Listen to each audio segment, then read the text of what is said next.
Let's figure out what gut disease you have. So if you have diarrhea and it's green, yellow, biley, bubbly, and it burns when it comes out, this is actually your gallbladder and pancreas going in and out of overdrive. When it goes into overdrive, it dumps all of its bile into the small intestine, and it's very irritating. So what your intestines do is it contracts all the muscles to get it out of you as fast as possible, because it's going to damage your intestines if it doesn't get it out really fast. What's the biological purpose of diarrhea? It's to get rid of crap, to get rid of toxins as fast as possible, whether it be something real like bile or something imaginary like a crappy boss or a crappy boyfriend or girlfriend or family member. They're a piece of crap and I can't get rid of them. How do you know if you have Crohn's disease? That's what I was diagnosed with, but the vast majority of my symptoms were coming from my gallbladder going in and out of overdrive. I've helped many people recover from all sorts of gut issues, even when undiagnosed, with my 13-day protocol. My webinar is a free instant version of this. Now, Crohn's disease has this definition of inflammation anywhere from mouth to butthole, but it normally gets diagnosed when someone finds inflammation in the last part of the small intestine. And now this is a hard area to see. You can't see it with a colonoscopy, or sometimes you can just a little bit. So they usually diagnose this with an MRI. I know those two terms don't match up, but that's just what GI doctors do. And now what's happening in the small intestine, what is something I couldn't absorb and I was angry and frustrated about it? Only flat growths can grow in the small intestine, and they aid with absorption. Now, during the conflict active phase, I can't absorb my girlfriend, I can't absorb her.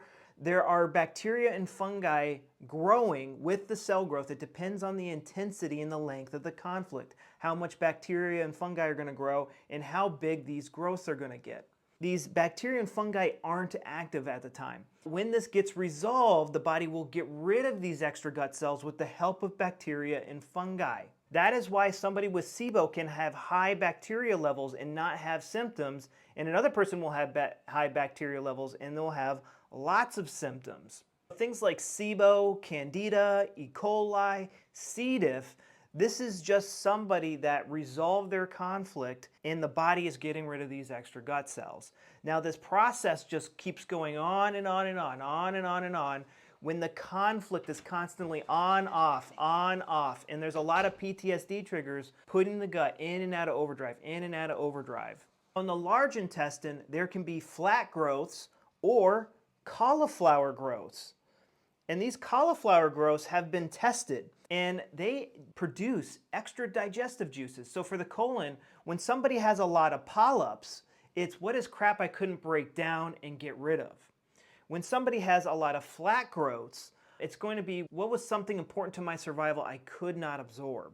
Now, somebody will be constipated and bloated when someone has this attitude towards the conflict of, oh, I wanted to hold on and suck all the value out of my girlfriend, but I couldn't. I'm trying to hold on to this person, or I'm trying to hold on to the money, but I can't. And they're sad and depressed about it.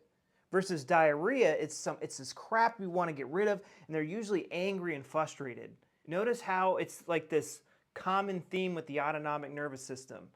Fight or flight, get rid of, and then there's freeze. Fearful and freeze, and we're holding on to it. Now, somebody will get diagnosed with IBS when they do a colonoscopy and they do an MRI and they don't see any inflammation anywhere.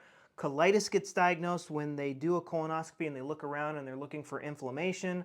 Diverticulitis is just a more intense case of colitis. It's just been going on for a very long time. Again, diagnosed with a colonoscopy. Now, when these extra gut cells are getting removed, a lot of blood and mucus is involved in the process. And, we can get blood or mucus in the stool. Somebody will have a pencil stool when the whole entire colon is inflamed, and normally down here because the stool starts to form right here. So maybe there is a growth that is, blocking things like that, or the whole entire colon is inflamed, making it a pencil stool.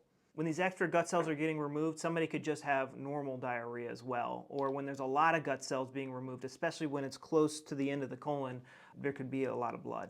I go over this in much more detail in my free webinar, which is a mini version of my 13-day protocol. If I had to heal my gut all over again, this is exactly what I would do.